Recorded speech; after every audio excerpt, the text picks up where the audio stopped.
So I had this thing, man, going broad instead of going deep. Like there's different levels of understanding that we have.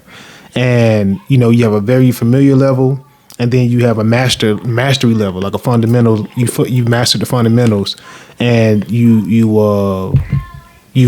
mastered that and moved on. So you have fitness, life, side gigs, work, whatever that may be. And it reminds me of the Karate Kid, like the wax on, wax off, because they all bleed into each other. How do you look at that? Because it's like, you could be like, man, I don't take my health serious, or gym may not be important to you, or writing may not be important, reading, you know what I'm saying, different things. But then you realize like it bleeds into other areas of your life. And it's that wax on, wax off type of deal to where you be like, dang, I really need to know this because it helps me in this area of my life. Nah, man. Yeah, that's pretty solid. I mean, look at everything. Everything is about everything is give or take, and then ultimately it's like running streams. Like you say, they do tend to like people look at it from a singular level, bro, a lot of times, but the bigger picture is, from even if you're looking at it from a singular level, when you enlarge the picture, you realize that it's just one vein that flows into another vein that ultimately goes into the body. Mm-hmm. Whether that be your body collectively, or that could be a large body of water, such as the ocean. But every, like dealing with the body per se, although you could be dealing with a issue that's a issue that happens to just be like on the left side of like your lower extremity, whether that be a calf issue or an ankle issue. There's such a thing as overcompensation, which means that you start to overdo it on the other side, because now you're trying to whether that leg or that whatever that thing may be that's paining you, excuse me, you look for a way to try to, substitute. So you start applying more pressure, onto that right side. And so eventually, well, how did the problem, start in the first place? Now all of a sudden you got an issue with your right, the right side of the body. And that's the predominant issue for you, because now that wear and tear has been going on for so long that's the familiar, the familiar pain that you have, that that's evident to you now, is like it's the right side. But when you enlarge the picture, you're like, what? The doctor might take and look at that, look at the left side, just happen to look at, hey, did you ever notice that you got such going on the left side? That could be the issue going on the right side now. You might have been in pain. Were you ever in pain? Doc, now that you said it, I was. It started off on the, and then right. And that's so exactly how it goes, man. It is interconnected, That is the thing. And oftentimes, man, what we take and do is we find a way to make things, we put it on a selfish level.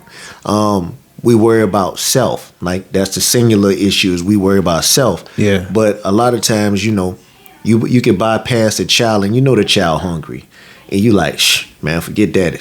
And he ain't eating none of my food. Mm-hmm. And then all of a sudden, every day you just passing by that child, and then you notice, man, that child is, you can see the bones, the rib cage of the child, but you never once took you never once took the proper action to actually help nourish that child.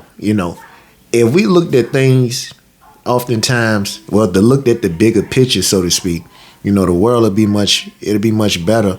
It'd be more fitting for everyone to be able to share this space. But somehow, some way we think, we think of self as being too big sometimes, like it's not enough room because we around, like self is around, and self is taking up so much space, when in actuality, man, really and truly, man, that's called having a big head. You need to shrink that sometimes and realize if we can shrink ourselves sometimes and realize, look, yeah, I am in the picture per se, but I don't make the picture, 100%. But all of us, collectively, we make up one beautiful picture, So I do, getting back to, I feel like I went off on a bit of a tangent. Nah, man, you good. I definitely understand. Yeah, like I think like what?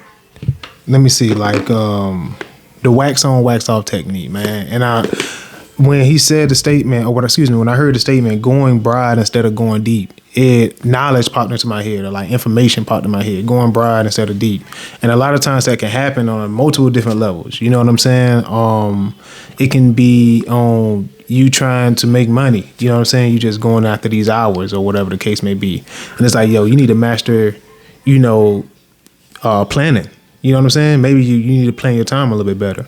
You need to master, spending time with people, your loved ones, or whatever the case may be. So multiple different levels, and I just thought that was pretty interesting, man. That's definitely, you know what I'm saying, man. Speaking of which, you say going broad, going deep, or going broad. Yeah. So, my pastor said this, man, years ago. I remember he was saying, like, everybody wanna. It's funny because most people want to be seen as smart. Everybody want to, like, they got sense, good sense. They want to be, yeah, very knowledgeable in a crowd of, certain people. And then sometimes, somebody open up their mouth and just say something. Now, when they say something sometimes, he was like, it's a difference between being deep and being steep. You think about that. Hey, deep and steep. Yeah. You done fell off the cliff. Everybody else, now you didn't even land it because now people, what he just said. Yeah. Like, I don't understand. People, and it's funny because you be in the building with a lot of people a lot of times, and what do we tend to do a lot of times, man, without even noticing it sometimes? What? Somebody say something, then you just nod your head. But you could be dazing off sometimes, you just nod your head. Oh, yeah. Just autopilot. Yeah. 100%. Especially when certain people get to talking too much, you just nod and smile sometimes. Yeah, man. And it just is like, all right, you know what I'm saying? When it's gonna be done. You in the car, you in the car with your wife, whatever, y'all have a conversation. What buddy said earlier? 100%, right? Yeah, you man. understood what he said. Like, you speaking a different language. 100%. So it's like, it's a difference between being deep and steep. And it's like, sometimes people can say some, rather profound things, man, that's real, is deep. And you like, boy, that brother just went there. Mm-hmm. Then a brother just steep you. Like, nah, that's real, man. Yeah. Let me ask you, how do you go about, excuse me, let me see. When finding your, all right, cool. So like purpose, right? You know what I'm saying? Or service. You know what I'm saying? What are you in service to? People, animals, plants, whatever it may be, whatever you think your thing is, your calling or whatever it may be. Mm-hmm. Yeah. How do you view that? You know what I'm saying? Like, how do you base on if you still in service to what you started out for, or how do you navigate to gauge or to have that audit every now and then to figure out if you're still on that right path? So, what are you asking me exactly? So, like, the question was, when finding your purpose, you have to ask yourself, what are you in service to? Whether it's animals, plants, people. You know what I'm saying? It could be whatever. How do you? What is the dedication toward? Like, yeah. How do you find that? What's your service? Mm-hmm. Okay, cool. It's funny because this is what I actually wanted to talk about today. So I had going into this message, I had something that hit me, and it came from the day at work. So your initial purpose or your initial path may not be your eventual purpose. Mm-hmm. Oftentimes, that's normally how it goes. We set our sight out on a walk, on a journey, on a path, on a voyage sometime. Right. And we don't even know, we don't know ultimately what it is that we were called to do. However, sometimes feet meet the ground and we start walking. The song "Walk It Like You Talk It." Yeah. But a lot of times we don't even know the talk. All we know is the walk. Mm-hmm. And sometimes we know the talk, but we don't know the walk. So it's like both of them, we have to learn to master both in our, en route to learning what our purpose is. And if you think about it, it's backwards, because we should know what our purpose is before we just start walking, or before we start traveling down this, whatever this path is, or whatever this calling is God has on our life. But oftentimes what had happened is, like I said, we just start walking it. And what had happened is, things become rough. Things become, it's like it becomes turbulent. And then in the midst of things becoming turbulent, it becomes rough. The path could be rocky. Things just, it's the situation is very adverse. And in doing so, that's when you start to uncover some of your natural abilities that God gave to you. Mm-hmm. Or they could be unnatural to other people. Yeah. Like, yo, that ain't natural, bro. Like, how you did that, bro? Like, it's only a few people that could do that. And you just made that thing look like, like it was, yeah. Yeah, it was easy, man. That's second nature. And so, exactly. So that so-called second nature, whatever that is that we were equipped to do, each of us has a thing that it's like, it looks second nature to others, but really and truly it's still a part of our first nature, because that's why it comes across as effortless for us. But that becomes a tool, a gift that helps us to ultimately learn what our purpose is. And so what it takes is, man, it takes a little bit of that turmoil, it takes a little bit of that conflict, it takes a little bit of that, that turbulent water, so to speak, to cause what's within to start to rise to the top. Yeah. It almost activates it.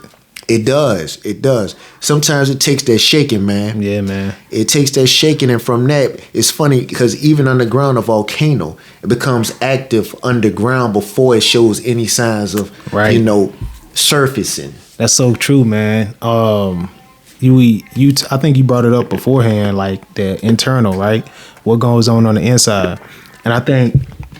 Excuse me, man. I think, like, honestly, man, that is the most vital part. That's where, like, all the foundation, all the root, all the nutrients come from. And what you said earlier about the veins, I think it can go both ways. Like, I was thinking about ingredients. Like, let's say you're baking a cake. You can mix the ingredients before you preheat the oven. Some people preheat the oven before they mix the ingredients. So whatever whatever ignites your path, it's different for everybody. You know what I'm saying? You may start first by walking. I may start first by talking. You know what I'm saying? But each thing is going to lead to that same common goal for each person. Like it is a common goal. Each person gets to it differently. You know what I'm saying? At different points in their life, which is crazy. Exactly, man. But, like knowing your purpose before you start to walk in whatever calling it is that God had for you, before you even undergo any adventure, whatever. Yeah.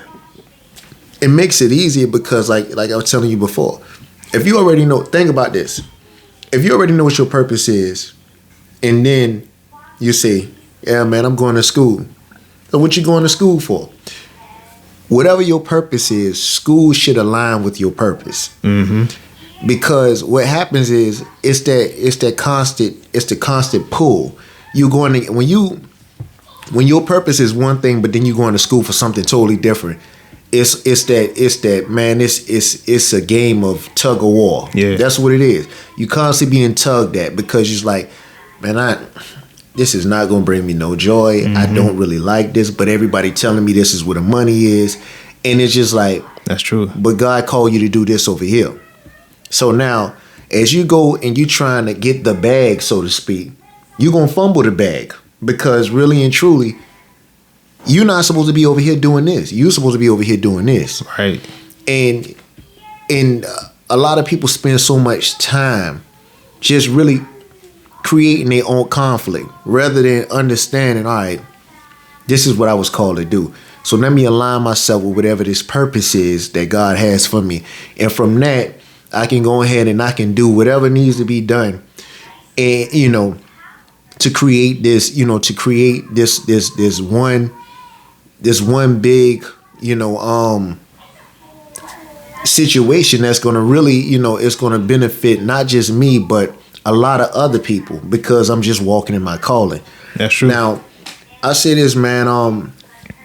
So get into the next thing. No, go ahead. So like today, purpose. Yeah. Do you feel like your purpose was to be in the military? No, I don't think that was a part of my purpose. I think that was something that was an option. It was an option. Yeah. So if it was an option, then that means that you had different choices. But that was a choice that you ultimately settled on, and why? I think it was just been like, to be honest, like just decisions I made. And Was it a tool? was it? Oh yeah, definitely. I It think was a tool for direction. I think so, man. I definitely think so, bro. Because I think for me, I think you have to go through certain experiences to Help shape you in motion. Yeah, man. It just helps, dude. It's almost like a realigner. You know what I'm saying?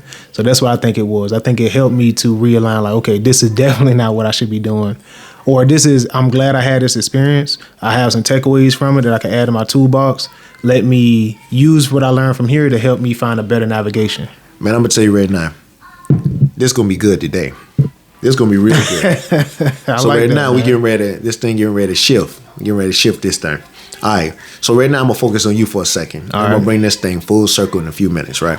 So born in the United States, right? Mm-hmm. Okay.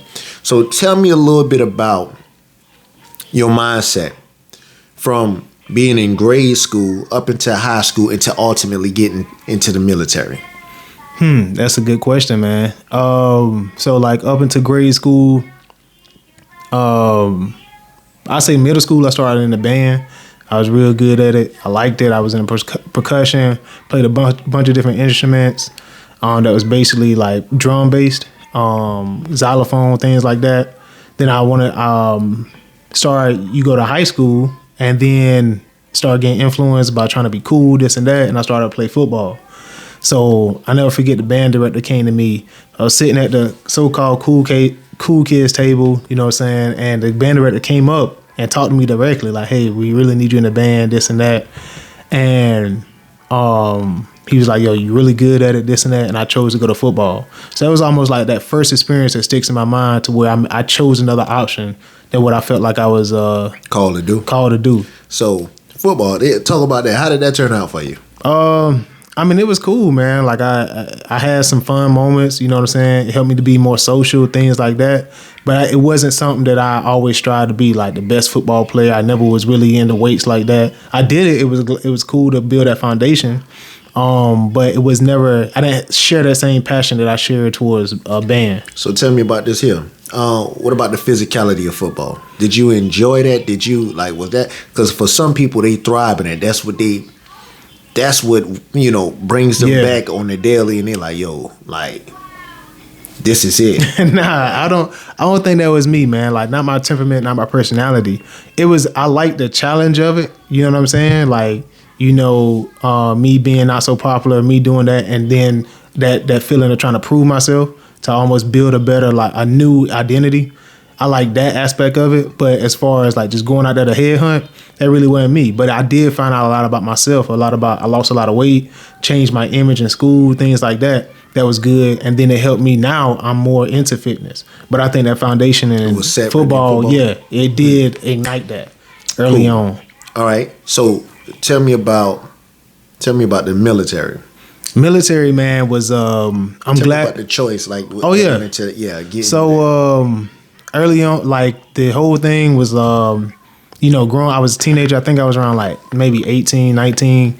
Had graduated from high school, was going to college, was, partying a little bit. I was away from home for the first time, partying, smoking a lot, doing things, drinking, just doing all that crazy stuff, right? And so that wasn't never the main thing. The main thing was for me to go to school. I always, from a young age, wanted to be a detective. So I always liked law enforcement, things like that investigative type thing.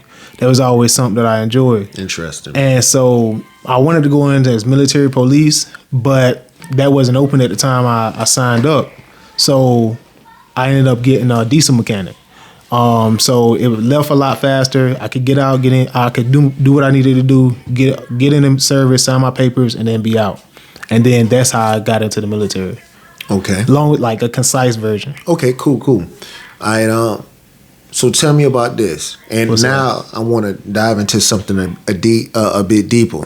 So tell me about the good, the bad, the ugly military. Good, or bad, or ugly. From my experience at the time, at the mindset I was at, the good I would say was that you got to travel, man. You got to the professionalism of it. It taught me how to mature real fast, how to be super disciplined, how to pay attention to detail. And that was great because I needed that, man. Early 20s, man, my whole early 20s was built on that. Professionalism, showing up on time, getting chewed out. And that you need that as a young man, I think, because it shows you to be accountable. And that's what you need to be: accountable, responsible, disciplined. Character building, man. I love that because I already had a great foundation growing up. You know what I'm saying? My mom, my grandma taught me that early on, and it just helped to enforce that a lot deeper. But also, you say your moms and grandmother were present to help, but also it shows you another side, like the male. Yeah, exactly. So that camaraderie, man, was great because, I had my uncles and stuff around, but to be around just a male-dominated type culture was great for me because you seen the good, you seen all aspects: good men, bad men, physical men, some more laid back type temperaments. That's interesting. You say bad men. So even in that group, you came across.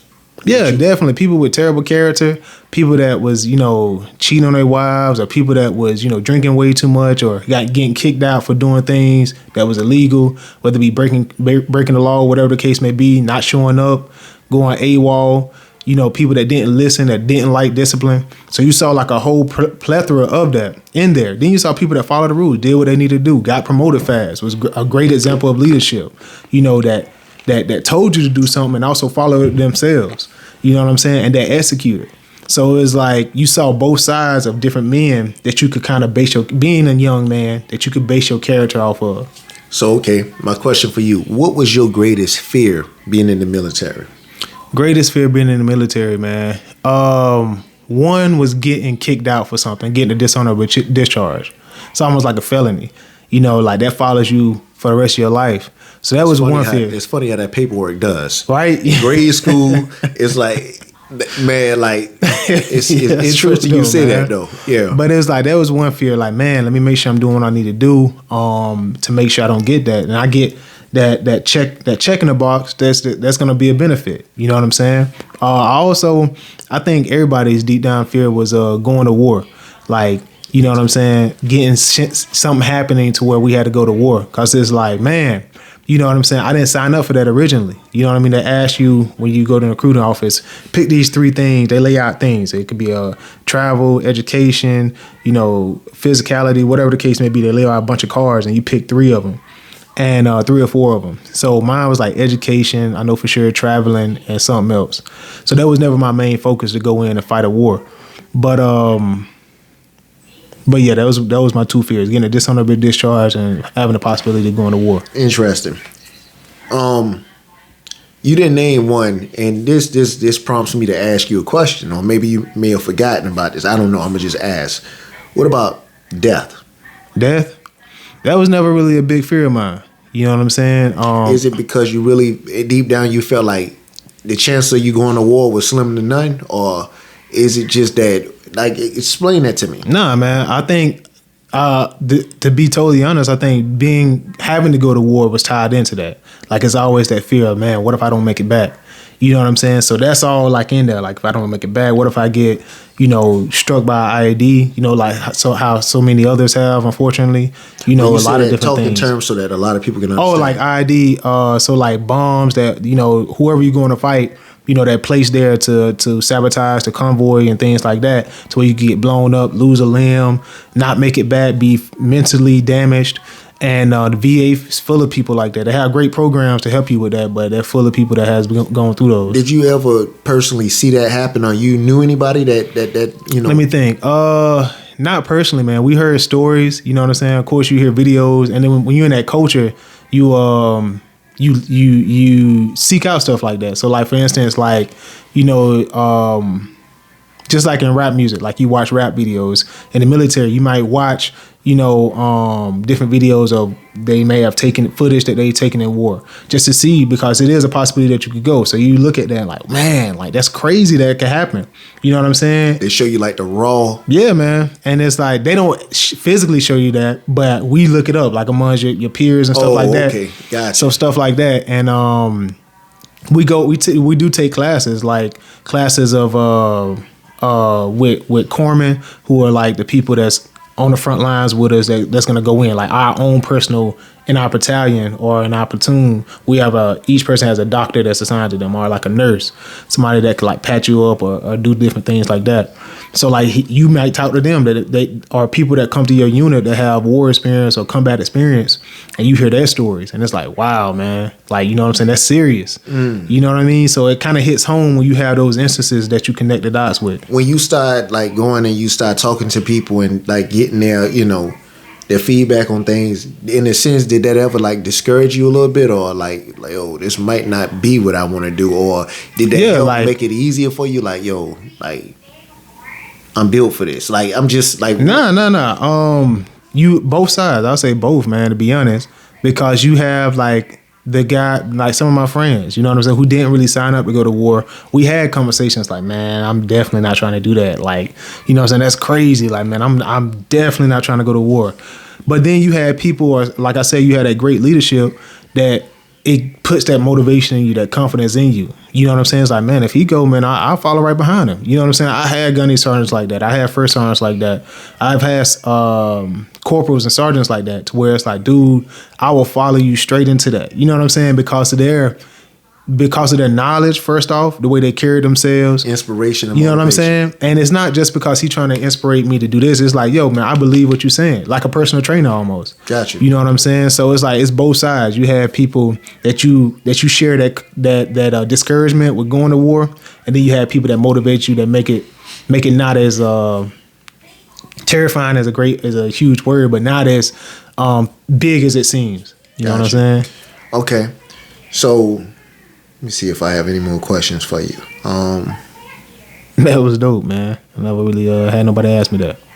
Let me see. All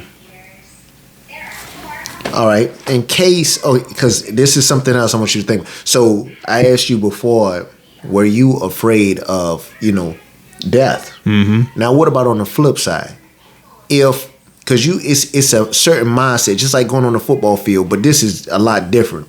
But going into war, it's a mindset, like, it's a possibility I might not make it back, but what if it's on the flip? What if it's me holding the trigger? Am I willing to pull the trigger So talk to me about that. For me personally, like, I don't want to go back, like during training, like you have different phases of training, like boot camp, to where it's just basically teaching you the fundamentals. Then you go off into your schooling, right? And then you have, I forgot the name of it, man, but it's like where they take you through like simulations, right? To where you living in the field, you are shooting blank rounds, you actually carrying a weapon around, you seeing IEDs, they blowing things up, they shooting guns, grenades, things like that. So they take you through that little couple of months school through that. And then you have obviously like different training, like I went to jungle warfare training, which was cool. But can you, my bad, can you ask that question again? What was it? Now, in case, what I'm saying is, it's one side. If I could hold it or pull the trigger. No, yeah. If it ever came time for you to have to pull the trigger, you know what I mean? Yeah. Were you, like, how did you get your mentality to that? It's almost animalistic. Almost, and it's survival. You know. That's what it is. Nah, that's survival, man. I think, for me, and to be totally transparent, man, I think it depends on the person. Like having to be in that situation, because, you know, I could get on here and say, yeah, of course I'll pull the trigger. I've been trained to do it. But it's like, until you put in that situation on the front lines and having to face that, you don't really know. You know what I'm saying? It's just like facing a bear or a snake or a dog that's about to attack you and your family. It's like, you don't know how you're going to react to that. You know what I'm saying? So it's up into that situation. I would like to think that I would be able to. And after I left the military and some of the experiences I had up until this point, I do think I would have been able to, because, you know, I think I'm that type of person. I'm a team player, meaning that if the mission is to go in here, execute this, go in this area, execute this mission, come back home, then I think that having the people around me that I knew could execute it, and that we were a team and I needed to get my team out of there just like they relied on me, I relied on them, I definitely would be able to do it. Because of the situation that's at hand. That makes sense. Okay. You said something, coming home. Like the mission. The mission calls for you to go in and do something and then come home. Do you think it would have been a possibility for you to go in there, do the mission, come home, but what the mission entailed was you had to off some people? Do you think that it would have ever been a possibility for you to go complete the mission, and return home as the same person that you were before the mission? Nah, man. Like, just thinking about that is because the question that would pop in my head would be like, man, was that right? Like, what am I fighting for? Like, what was the cause of me doing that? You know what I'm saying? Were we on the right side? Did we do everything right? And then they just antagonize us. You know what I'm saying? Were we doing the right thing? And that will always be in the back of my mind. Of course, I feel like I would seek help for that. But you never be the same after you do something like that. For me, I would think that I would never be the same after I do something like that. Okay. Now, on that note, we're going to pause. And what we're going to do is we're going to flip this whole thing. Mm-hmm. So, man, I appreciate you for all that information. I asked you that for a reason. I asked you because today I was able to have a conversation with a gentleman, and it's interesting how this goes. War is split into two, sometimes more, but what it does is oftentimes it puts one person on the end of one spectrum and then another person on the end of a whole nother spectrum. And somehow, some way, it comes to a point to where y'all are forced to meet in the middle. In the middle, that's the conflict. Mm-hmm. Oftentimes, nobody even really know what they fighting for. Well, they don't know the legit reason on why they fighting, but they know certain people are led to believe that I know why I'm fighting. Yeah. And that thing being, it's one thing I'm gonna say before we go any further and I go in deep dive into what I'm about to talk to you about, is like one thing that's hard. It's one thing that's hard to kill, and that's somebody. You're talking about purpose. Yeah. When a person believes within everything that they were created, what they were created from, they believe that this is their purpose, this is what they were called to do, and they really start to believe no matter what, whether you eradicate me or not, the purpose is going to always see itself out. Yeah. It's hard to kill that. Mm-hmm. Because that becomes something that's deeper than flesh and blood at that 100%. Point in time. Belief. That's, you know what I'm saying? Exactly. It's a message, and that message is gonna always, and it's like it becomes reoccurring. It comes around like a bill. Mm-hmm. Whether that person die or not, the bill is still coming. 100%. Now that bill is just gonna visit the next person. You see what I'm saying? Yep. So I see all of that to say this. Having a conversation with a guy today, and this guy, he's from Iraq. Man, just being able to talk to this brother, man, it was jarring. That's what it was. It was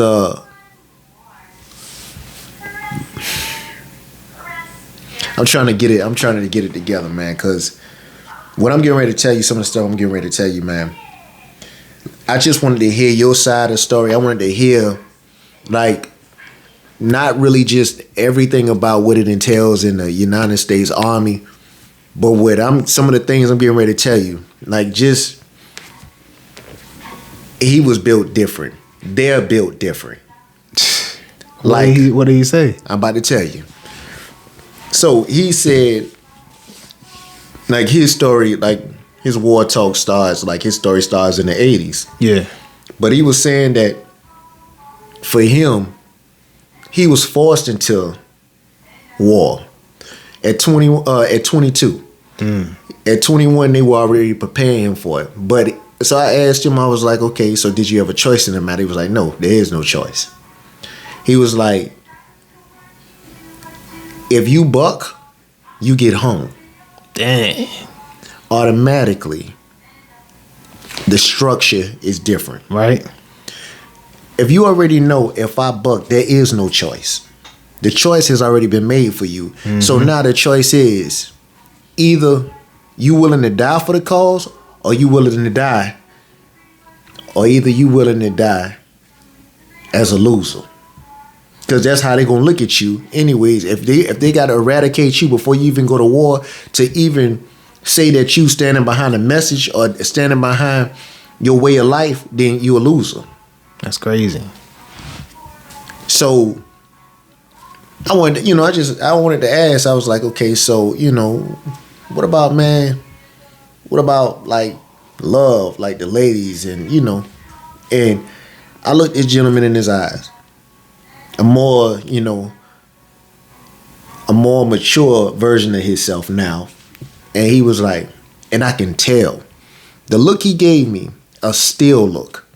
He said, none of that matters. What for? Well, I'm going to think about a woman, or I'm thinking about love. Tomorrow isn't promised. Then he went on to talk, and he was like, I said, so, I'm like, wow. Right?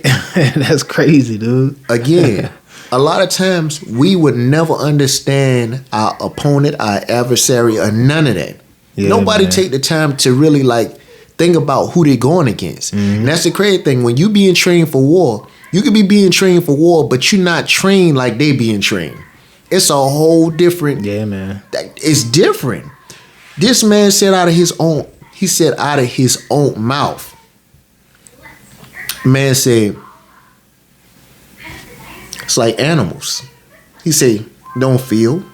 You can't feel. How can you fight somebody that doesn't feel?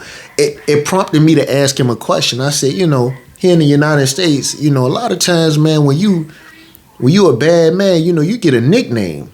They gonna give you facts. A nickname. I said, what was your nickname? That man said they call him the devil. Dang, dude. This man really didn't have no feelings, man. That's crazy, dude. Bruh. Dang. So, I know him. If you was to ever meet this gentleman, right? You always look at him, you like, man, this man is a jokester, right? And in the midst, I always wonder, I'm like, this man don't take nothing serious. And you always find out why. You got to be careful of the people that don't say a lot of times, and the people that laugh a lot. Because people that's laughing a lot, they're holding something back. What's on the opposite side of laughter, you might not want to see that side of them. Yeah. Or the people that's quiet, and people always try to pick on those people, you don't want to see that attitude that's behind them. Right. 100%. I've learned that a lot of times the same is with me. I know for a fact I don't like to get angry because I'm afraid of who I am when that happens. You know, man. So you got to, it's just what it is. Same with me. You know what I'm saying? This gentleman said, he said, man, I didn't ask this question, but he said, so that's why I always laugh a lot, because I don't want to let the devil back out. Dang, dude. That's crazy, man. So he was, not to cut you off, but he was he was in war. He was part of the army over there. He was in many wars. Dang. Since the 80s. That's crazy, man. Many wars. And this gentleman, what he did well. I'm not gonna dive too much into it because I'm not gonna dive too much into it. But he did what he did well to the point to where his services was needed. That's all I'm gonna say. Hey, dude. He was one of them. That's crazy, man. That's like when you do what you do, and again, but see, again, I asked you about your purpose. For him, he said it's either you kill to survive. He said, man, after I say this, we'll get off this, man. He said, it's like if you eating and all of a sudden a bomb comes or a bullet or whatever hits the man next to you and you eating and he drops. He said, you see him drop, you finish eating. You need your strength. Dang, dude. That's crazy. That's a whole nother level, man. That means no attachment at all. That's a whole nother level, dude. No attachment at all. That's inhumane. That's crazy, man. But for them, that's how they being trained. So again, I ask you, How do you defeat somebody like that when that somebody is no longer a somebody? See, automatically we're looking at it wrong. Because they don't even see themselves as people anymore. They're not carrying themselves as people anymore. That is a good question when you identify with yourself totally different. You know what I'm saying? Like you specialize it. Like that is very true, man. You know, for me, man, I always think though, like I would love to get him on the podcast, but he can't come on the podcast. That's crazy, man. He couldn't come on. Dude. Because of the stuff that he knows and the stuff he's been through, he cannot. And that's why I won't even begin to talk about certain things because you know what I'm saying? I feel you. That is crazy, man. Did you run well, I don't know, and I could cut this part out if we need to, but I just want to know, like, did you run across him? Was he working with you, or like was it just a random person you had a conversation with? Or like we'll talk about it. All right. So but nah, I feel you, E. I feel you, E, man. That's crazy, E, man. But you know, you said you have to kill to survive, right? It makes you think of two things. Like you said, first you said kill to survive, and you said they don't identify themselves. They identify themselves as non-human. So I'm thinking like kill to survive. You also have to kill. It goes self too. You already within yourself. You've already died within, right? And then human though, it's like I feel like every person has a weakness. Every person has a because you are human. You still have human traits. You're right, but that means you must become detached from whatever, family, relationships, everything. That's why when he talked about the women love, all of that, right? Tomorrow isn't promised. Man, automatically you detach from that stuff. Therefore, the one thing at that point, the one focus is the mission. You live in the mission. So like I'm like, man, what type of what? I feel like that's like scorched earth. You know what I mean? Like every relationship that you come in, you scorch the earth. It's like, dude, that's a crazy way to live. You know what I mean? That's a crazy way to live. See, it's crazy for you, but again, this is it. We talked about this before. That's his religion. Yeah, man. His way of life. That's his way of life. So at that point in time, for you, you can't say it's crazy. If you forced to live that, that's all you know. Right. Let me tell you something else, man. So he showed me something. Mm-hmm. You know what happened when they do get married? What's up?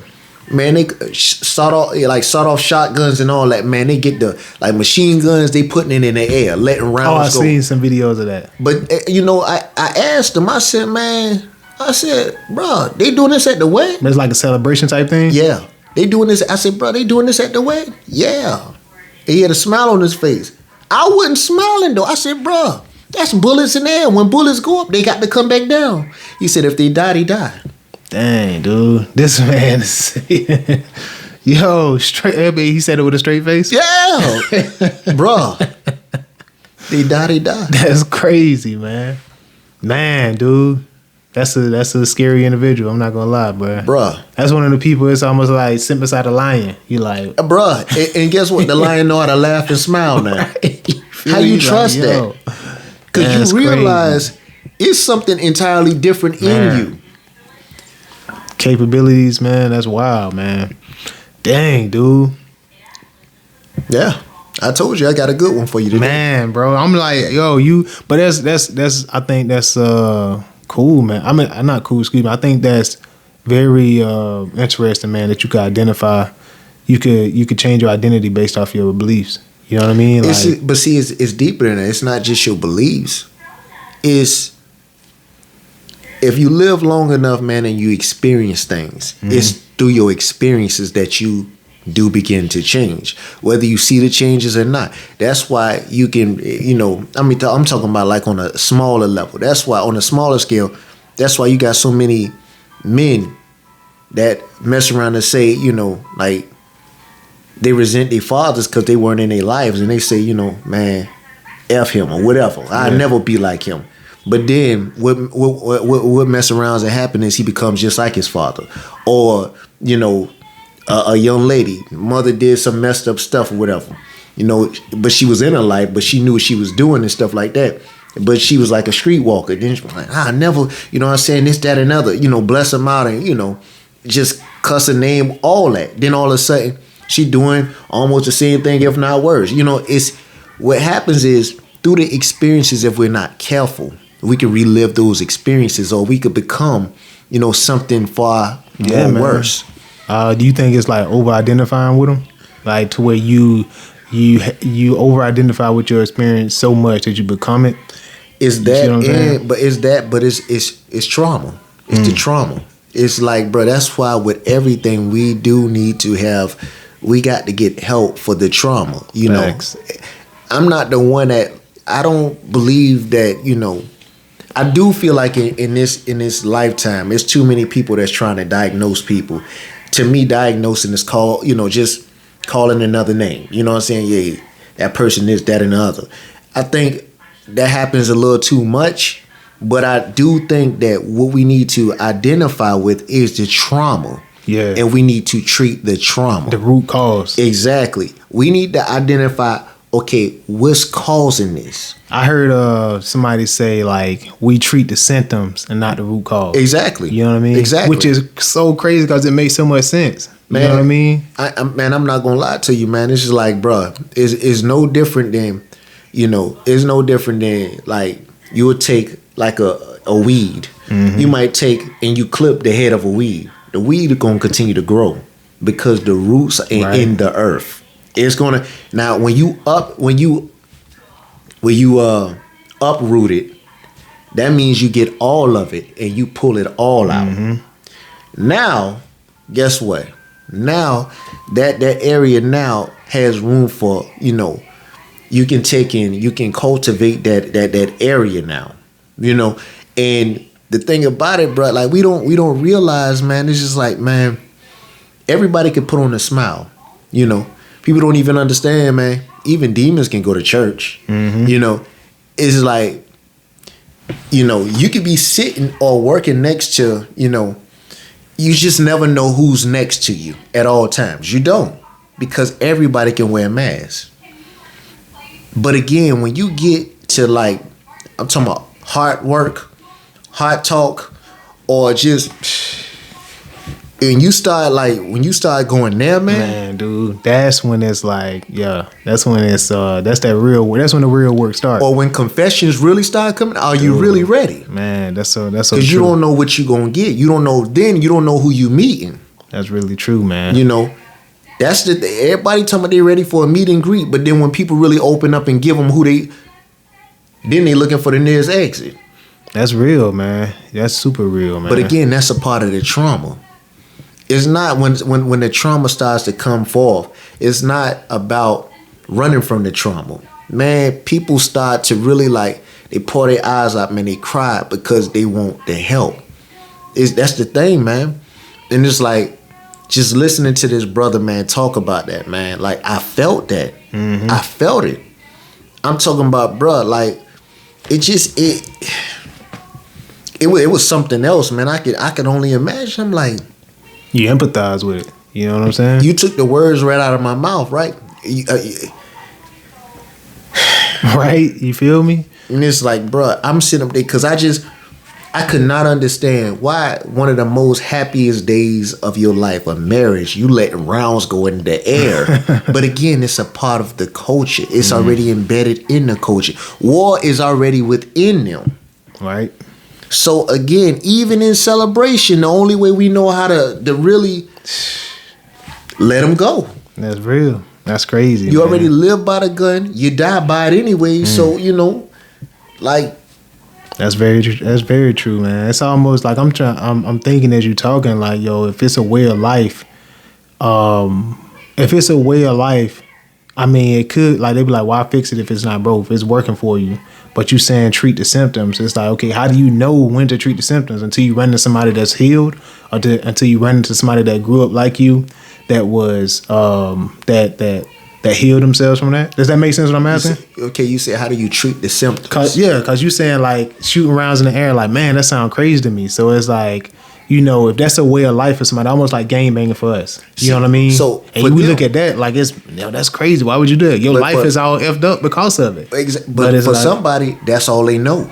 And then the thing about it, like, in our culture, in our culture, it's like synonymous for, like, one of for a bang, one of their loved ones die, they pouring out. You know what I'm saying? They pouring it out.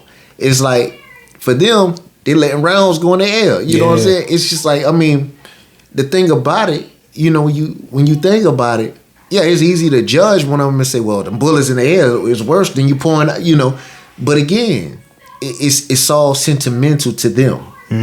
You see what I'm saying? A way of that's their way of coping. It's their way of coping, and then on top of that, it's a form of expression for them. Every form of expression isn't positive. You know what I'm saying? True. But that's very true.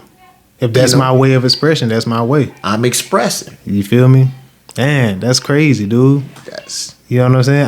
I guess it goes back to what I said earlier. Like, it's levels of understanding. Yeah. You feel me? Like, that's crazy, dude.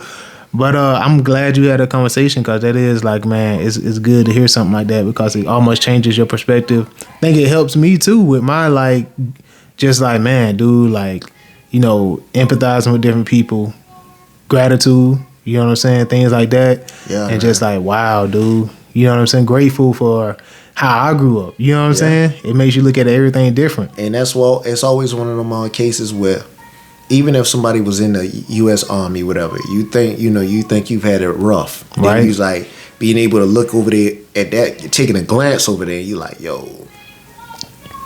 That's next level. It might be worse than machines. You know what I'm saying? It make you think. It really do, man. You know. Now, granted, I didn't get a chance to ask him, you know, what are some of the positive things that came from.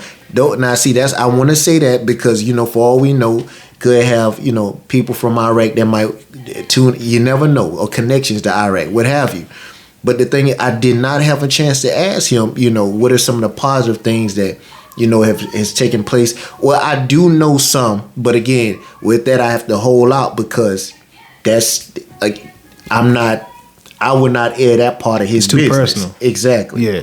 I can't touch that. I can understand. But again, I didn't ask him verbatim, like dealing with war, like what's some of the things that help you make it through, like just like that, because you go through enough, man. You need something that you can relate to, something love based that's gonna kind of be able to reel you back in. You know, at the end of the day, one thing is for sure: when we set our hearts and our minds out on doing something, we using something as a means of inspiration and motivation to get us through. That's very true. That part I didn't ask, you know, but I can assure you, I'm sure he had something. Nah, that's super true.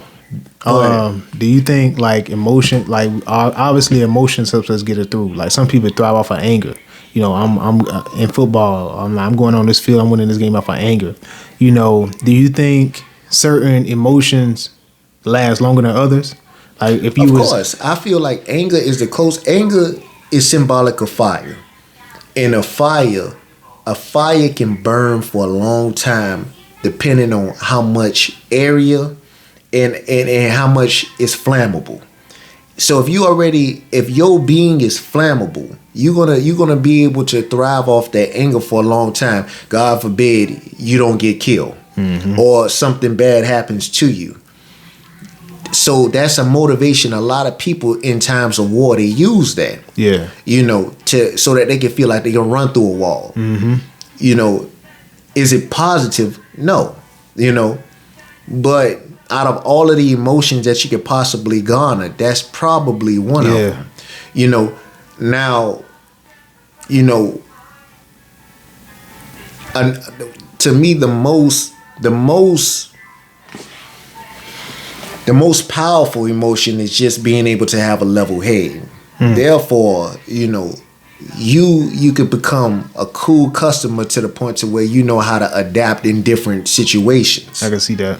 You know, that puts me in the light of like sunlight, like it covers a large area. Yeah, you know what I'm saying. Yeah. But even with the sunlight, you still get shadows. True. And that's still figments of darkness. You know what I'm saying? See, no matter where you got light, you still gonna have darkness. Yeah. You know, that's the way it is. Exactly, because even in complete darkness, you have the moon, so that still provides light. So it's just like, you know, you can't have one without the other. That's what I'm saying. But again, moderation. Yeah, definitely, man. That is definitely key. Definitely, man. But on that note right there, brother. Nah, man, I'm glad you shared that, dude. That was hey man, I like that. I like that, man. I figured you would. You know what I'm saying? I never heard a story like that before. But hey man, I appreciate you sharing that. Appreciate you guys listening, man. It's been a Real Talk podcast.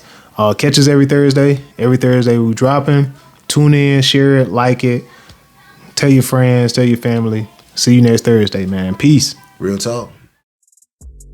We appreciate you giving us a listen. If you like this episode and would like to engage with us or support, reach out through our social media platforms, linked in the description, and tune in every Thursday to check out new episodes. See you next week.